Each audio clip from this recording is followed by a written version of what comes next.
Welcome to our virtual workshop for getting involved on the UCR campus.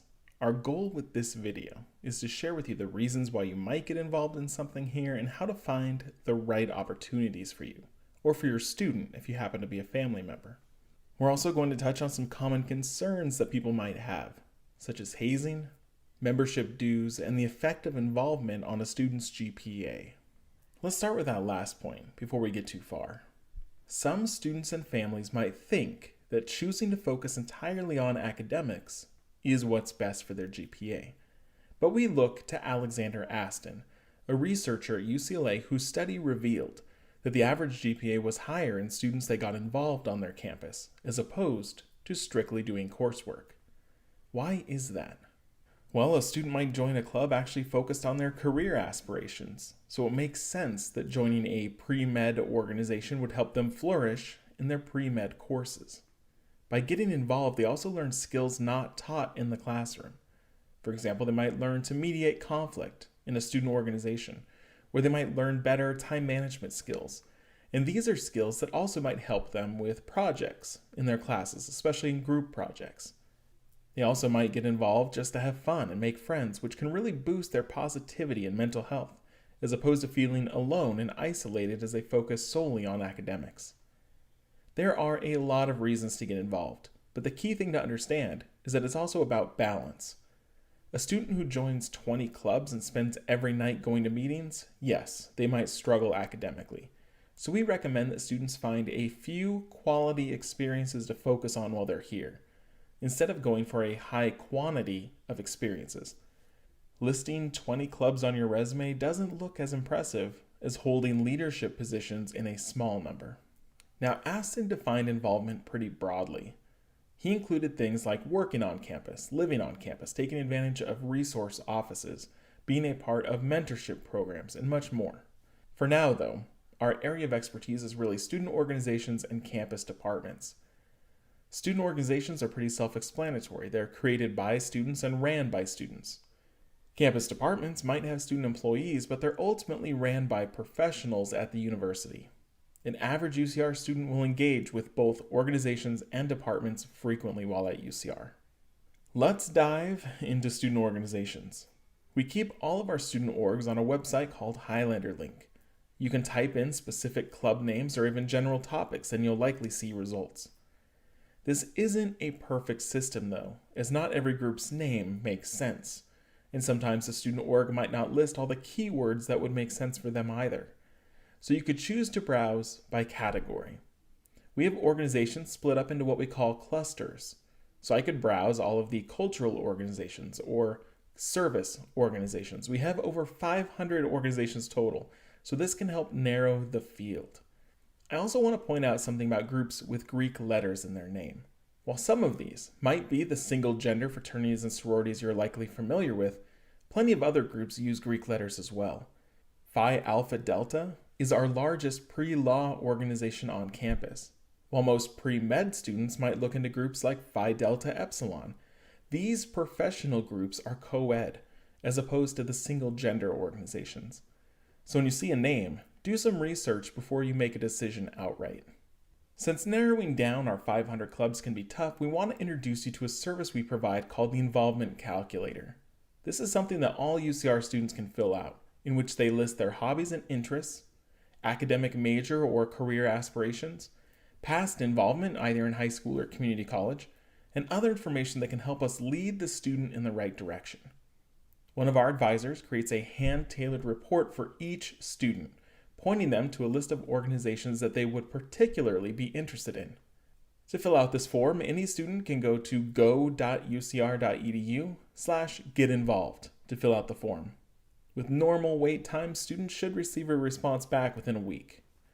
Once a student knows what groups they're looking for, they can either head back to Highlander Link to get their contact information, or they can look up these organizations on our virtual tabling website. We've separated the groups out by categories, so you can either watch an entire video of a certain cluster, or you can find specific clubs and the specific timestamp on that video to just learn about the groups you're most interested in. Hopefully, these groups point you to a website or a social media account where you can then stay in touch about their events and activities. I want to pause for a moment to bring up the topic of accessibility. We know that students might need assistance so that they can enjoy the full range of student organizations that UCR has to offer. If you're a student that might need these accommodations, you can either reach out to the Student Life office directly, or you can ask the student organization to connect with us to make sure that their events and meetings are able to be enjoyed by all students. The more advanced notice we receive, the better we can do to make this happen. So we typically ask for about 2 weeks in advance to arrange services like live captioning, sign language interpreters, or other services. Student organizations can request our assistance in paying for these services if they're unable to do so on their own. Now we get to the question, how do you officially join a club? For most clubs, it's very casual, usually just signing up on a mailing list or attending meetings. Some groups might still be fairly casual, but might have membership dues that a student would have to pay. These could range from single digits, if it's just to contribute to the group's events and activities, or it could be in the hundreds. Having a high membership cost isn't necessarily a deterrent, but it's an important discussion to have with the club about what the student gets for that cost. If a club can't articulate the benefits and resources that the student would now have access to, that's a big red flag. These things shouldn't be a secret. Maybe the dues pay for all members to attend a yearly conference, or now they have access to alumni networking, things that might make it worthwhile. You also want to find out if this is a one-time fee, yearly, or even quarterly. Once we get past membership dues, some organizations might have a formal process to join, often called formal recruitment or a new member process. This is where the term hazing will likely come up. So we want to proactively share with you our stance on hazing in ways that you all can help stop any hazing practices occurring here at UCR. First off, we want to acknowledge that there are some groups that have established themselves here on campus but are not formally registered or recognized by UCR.